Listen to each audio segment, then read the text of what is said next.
Fala pessoal, beleza? Bora lá então para mais um fechamento do mercado e análise dos pontos. Lembrando que a gente envia para vocês os pontos antes do mercado abrir, tá? Assim como as projeções que a gente faz com base em cálculos de paridade e do cenário, tá? Para a abertura tanto do dólar quanto do índice e também os preços de dólar justo, máxima e mínima.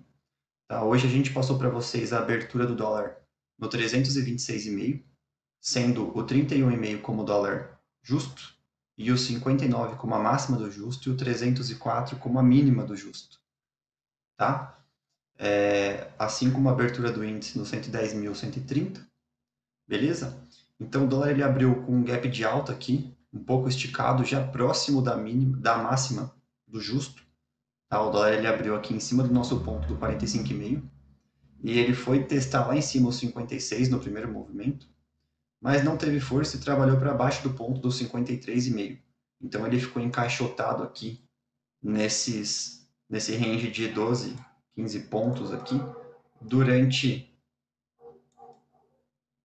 quase 35 minutos aí, antes de decidir lá testar novamente o 53,5 e a máxima do justo, tá? Ele veio aqui no 58,5, a gente tinha passado do 59, tá? Que isso já era um indicativo com relação ao ativo, tá? Então, o real frente ao dólar, o dólar estava esticado nesse preço e ele teria uma tendência a fazer a correção para o preço justo, tá? Então, o dólar ele deixou para a gente aqui, nesse candle, principalmente aqui das 9,50, um indicativo forte de que ele não queria trabalhar para cima dos 53,5. Então, ele vem, testa os 53,5, não leva por duas vezes e começa a mostrar um certo cansaço. Tá? Então, essa venda do 53,5 com o stop na máxima, beleza? Stop aí de 5 pontos, tá? Deu para carregar aqui até o 32, que é nada mais que o ponto onde ele fez o fechamento de ontem aqui, beleza?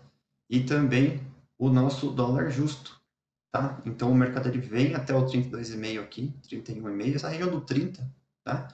E trabalha como um suporte. Então ele testa duas vezes aqui antes de deixar para a gente um indicativo de compra, tá? E aí a compra fazendo correção até a VWAP aí, um tradezinho de 10, 7, 10 pontos aí.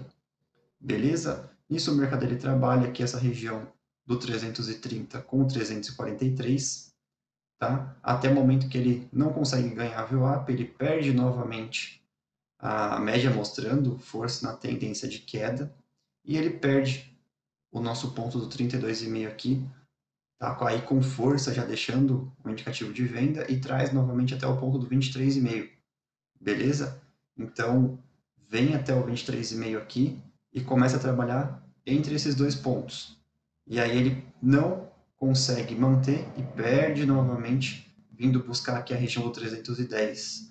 Tá? Ele não teve nem força para chegar até o 310, brecou aqui no 313, 314 e já voltou novamente para testar o 23, mas não teve força para romper o 23 e trabalhar para cima do 23. Então ele deixou para a gente novamente um indicativo de venda, tá? Mais uma vendinha aí de 7 a 10 pontos. O mercado volta a trabalhar o 23, não tem força para superar, perde novamente o 23 e aí sim ele vem testar o nosso ponto aqui do 10. Beleza?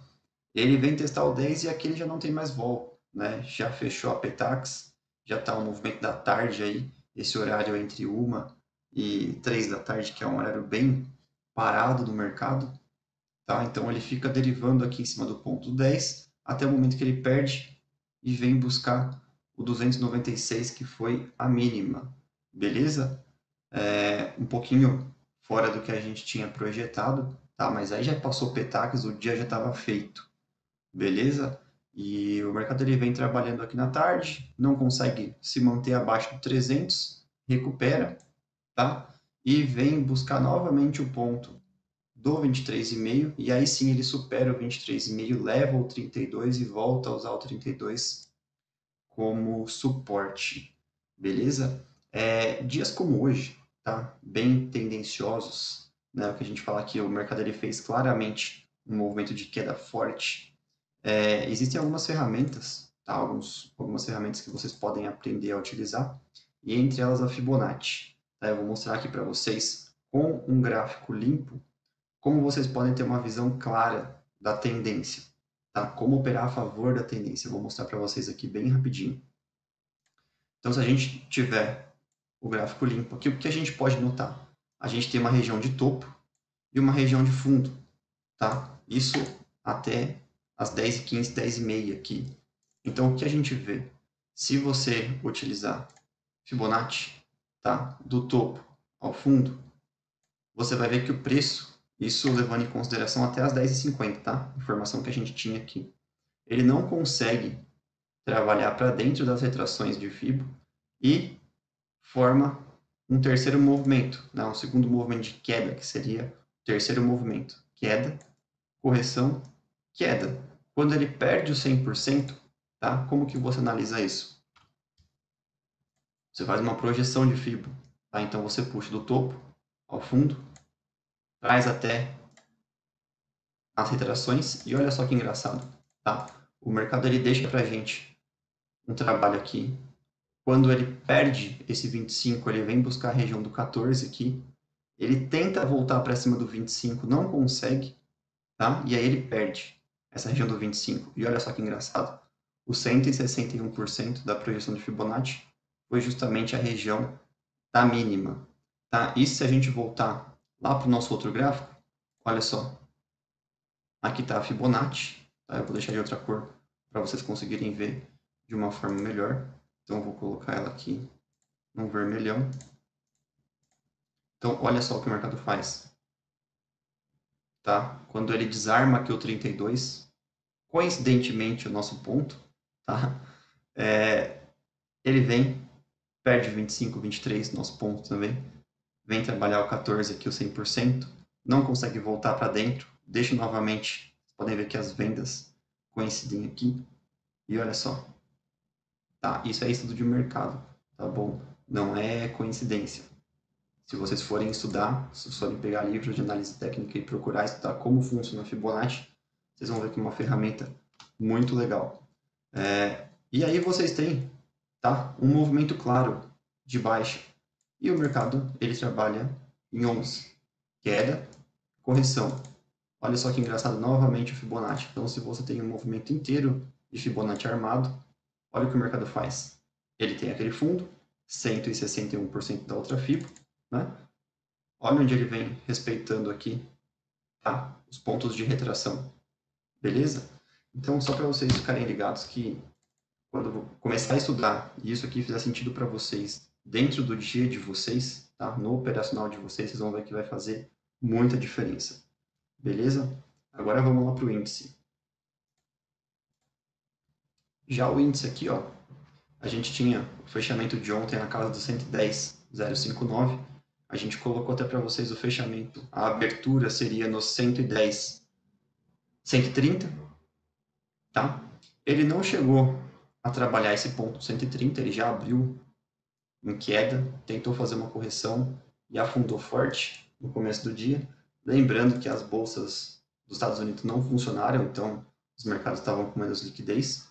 Mas o mercado ele mostrou para a gente uma venda nesse ponto do 109,730, tá? Esses pavis aqui reforçando que ele não tinha força para fazer um movimento de correção, que ele continuaria a tendência de queda, levando aqui pelo menos 100 pontos para quem faz scalping, para quem coloca stop técnico conseguiu levar mais de 200 pontos. Beleza? O mercado ele vem trabalhando bem devagar, força uma correção, não consegue manter e perde novamente 730. E aí trazendo até o nosso ponto, que foi a mínima do dia, o 109,400. Tá? E aqui o mercado trabalha essa região do 400 com 600, ali 700 e rompe novamente. Quando ele traz para o 109,930, 110 mil, que foi a região da máxima, tá? Até aquele momento, ele deixa para a gente novamente um indicativo de venda, corrigindo até a VWAP, 260 pontos, faz um movimento, pequeno movimento aqui de correção, novamente para cima do ponto, não tem força para manter e cai de novo. E aí ele ficou encaixotado, tá? Esse período da tarde aí, por quase 3 horas, entre esses dois pontos, 730 e 930, sem nenhuma volatilidade, tá? E até que finalmente aí, já 2h30 da tarde, ele rompeu o ponto do 930, levou para cima dos 110 mil pontos novamente, e aí começou a usar o 930 como suporte. Tá? Deixou uma compra aqui e outra compra aqui já perto do fechamento do ajuste. Levou para o 110,260, que era o nosso ponto, não conseguiu manter, perdeu novamente, mas aí já sem volatilidade nenhuma, tá? Sem esboçar nenhum tipo de movimento forte de correção, então a gente acaba nem considerando aqui depois das 4 horas para frente, porque já não é o horário mais para quem faz day trade, para estar no mercado. Beleza? Mas é isso aí. Espero que vocês tenham gostado. Espero que tenha ajudado vocês de alguma forma. E amanhã estaremos de volta, a partir das 8h30. Fechou? Forte abraço para vocês.